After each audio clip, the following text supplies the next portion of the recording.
ई आकाशवाणी गोरखपुर। अब रवा सभे शिवानी अरोरा से समाचार सुनी। लोकसभा चुनाव के 7वां और आखिरी फेरा बदे प्रदेश की 13 सीटन पर आज नामांकन पूरा हो गए।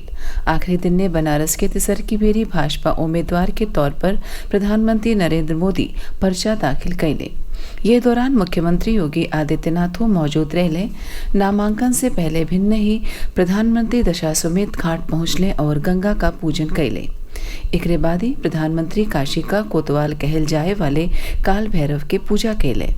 श्री मोदी के नामांकन में भाजपा का राष्ट्रीय अध्यक्ष जेपी नड्डा, केंद्रीय गृह मंत्री अमित शाह, केंद्रीय रक्षा मंत्री राजनाथ सिंह के अलावा घटक दल के महाराष्ट्र का मुख्यमंत्री एकनाथ शिंदे, उप मुख्यमंत्री देवेंद्र फडणवीस, आंध्र प्रदेश के पूर्व मुख्यमंत्री चंद्रबाबू नायडू और रालोद प्रमुख जयंत चौधरी मौजूद रहले। ओहर महाराजगंज लोकसभा सीटी से कांग्रेस उम्मीदवार वीरेंद्र चौधरी, गोरखपुर लोकसभा सीटी से बहुजन मुक्ति पार्टी का अमितो भारती पर्चा दाखिल कैलेने। ये फेरा बदे बहने पर्चन का जांच हुई। पर्चा वापसी का आखिरी तारीख 17 मई हो। 7वां और आखिरी फेरा में महाराजगंज, गोरखपुर, कुशीनगर, देवरिया, बांसगांव, घोसी, सलेमपुर, बलिया, गाजीपुर, चंदौली, वाराणसी, मिर्जापुर और रॉबर्ट्सगंज लोकसभा क्षेत्रन बदे 1 जून के वोट पड़ी। लोकसभा चुनाव में अब बचल तीनी फेरा बदे चुनाव प्रचार में सज्जो राजनीतिक दल आपन पूरी ताकत झोंक देले हवे।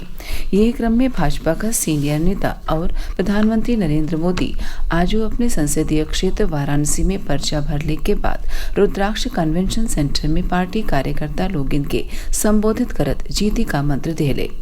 ओही बस्ती लोकसभा सीटी से भाजपा उम्मीदवार हरीश द्विवेदी के समर्थन में कप्तानगंज विधानसभा क्षेत्र के शिवपुर में जनसभा के संबोधित करत उप मुख्यमंत्री केशव मौर्य कहले कि आजू भारत प्रधानमंत्री नरेंद्र मोदी के अगुवाई में दुनिया के सामने दहाड़ी रहल हो।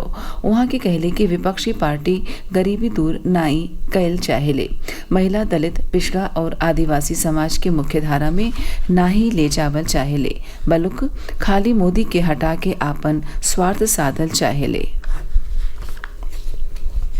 ओहर महाराजगंज और बांसगांव लोकसभा क्षेत्र में जनसभा के संबोधित करत कांग्रेस के राष्ट्रीय अध्यक्ष मल्लिकार्जुन खड़गे कहले कि मोदी है तो महंगाई और बेरोजगारी सब मुमकिन है।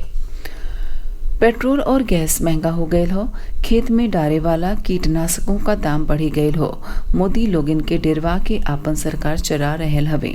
श्री खड़गे कहले कि हम मोदी योगी से व्यक्तिगत लड़ाई ना ही लड़त है, ई विचारधारा का लड़ाई हो। वहाँ के कहले कि भाजपा कहले कि हमार डबल इंजन का सरकार हो, बाकी सच्चाई ई हो कि एक इंजन फेल हो गयल हो और दूसर का इंजन डीरेल हो गयल हो। ये दौरान समाजवादी पार्टी का सीनियर नेता शिवपाल यादव मौजूद रहले।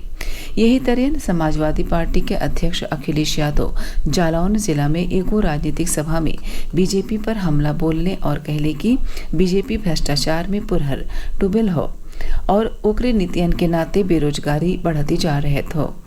वहाँ के सपा उम्मीदवार नारायण दास के पक्ष में प्रचार कैले।